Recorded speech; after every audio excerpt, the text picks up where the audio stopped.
Channel. ఈరోజు నేను చేయబోయే వంట ఏంటండి మెంతిపప్పు అండి. ఇది చాలా రాయలసీమ స్పెషల్ కదా మెంతిపప్పు అంటే. మెంతిపప్పుకు ఆల్రెడీ నేను ఇప్పుడే కడిగి పెట్టుకున్నాను గిన్నెలో.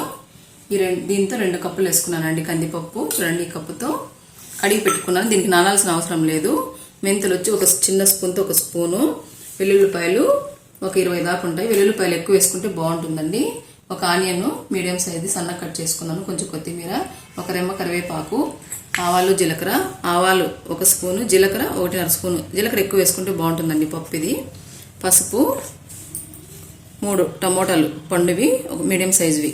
తర్వాత వచ్చి చింతపండు ఈ మోసలు వేసుకున్నాను నేను. మిరపకాయలు వచ్చి తగినన్ని. మీరు కారం చూసుకొని వేసుకోండి. కారం ఎక్కువ తినే వాళ్ళైతే కొంచెం ఎక్కువ వేసుకోవచ్చు, లేకంటే లేదు. స్టవ్ మీద చిన్న కుక్కర్ పెట్టుకున్నానండి. దానికి ఆయిల్ వేసుకుంటున్నాను. ఒక 3 స్పూన్ల దాకా ఆయిల్ వేసుకున్నాను. ఆయిల్ కొంచెం పడుతుందండి, ఫస్టే తిరగబాత పెట్టేసుకోవాలి కాబట్టి. ఇప్పుడు ఆవాలు జీలకర్ర వేసుకుంటున్నానండి. ఆవాలు జీలకర్ర వేగిన తర్వాత ఒక 20 దాకా వెల్లుల్లిపాయలు వేసుకున్నాను. ఒక రెమ్మ కరివేపాకు వేసుకున్నాను. అవి బాగా వేసుకోవాలి. వేసుకుంటున్నాను. వెల్లుల్లిపాయ కొంచెం వేగనిద్దామండి.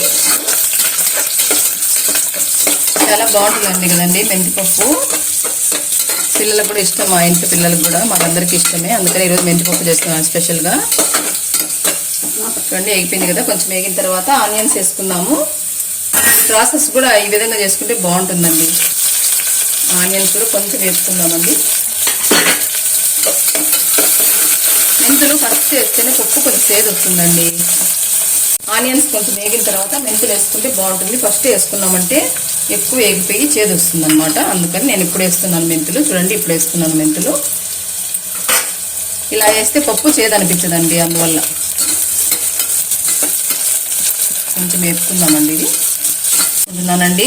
కొంచెం వేగిపోయినాయి, కొంచెం ఆనియన్స్ వేగిపోయినాయి కదా. ఎండుమిర్చి వేసుకుంటున్నాను. కొంచెం కారం ఉన్నాయండి, నేనైతే చూసి వేసుకున్నాను. ఇప్పుడు కందిపప్పు వేసేసుకుందాము. ఇవి కూడా వేయించుకుందాము కొంచెము.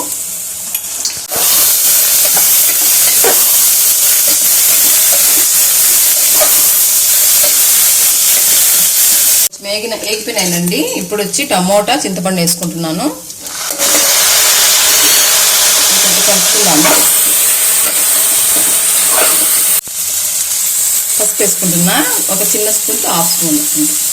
అవసరమైతే కొంచెం ధనియాల పొడి కూడా వేసుకోవచ్చు. నేనైతే కొంచెం వేసుకుంటున్నాను అండి. మీకు ఇష్టమైతే వేసుకోవచ్చు, లేకుంటే లేదండి. అంతా కలుపుకుందాం ఒకసారి అంతా.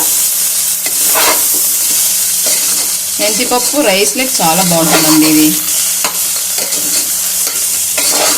దీనికి పక్కన ఏదైనా తాలింపు చేసుకొని తింటే సూపర్. కొంచెం కొత్తిమీర వేసేసి కలుపుకునేసి నీళ్ళు వేసుకుందాం. ఇప్పుడు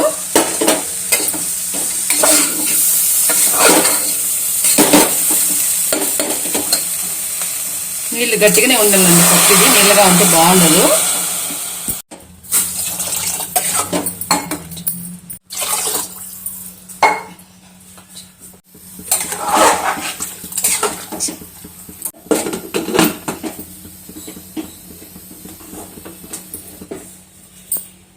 కుక్కర్ ఈ విధంగా మూత పెట్టేసుకున్నాను. తగిన నీళ్లు పోసుకునేసి ఒక 4 లేదా 5 విజిల్లు పెట్టుకుంటే చాలు.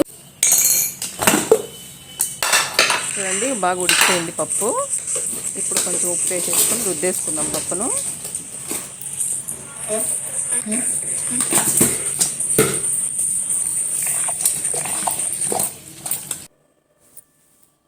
రెడీ అయిపోయిందండి మెంతిపప్పు.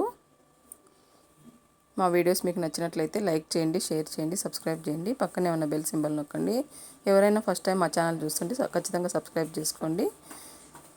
బెల్ కొట్టడం మాత్రం మర్చిపోకండి. Thanks for watching.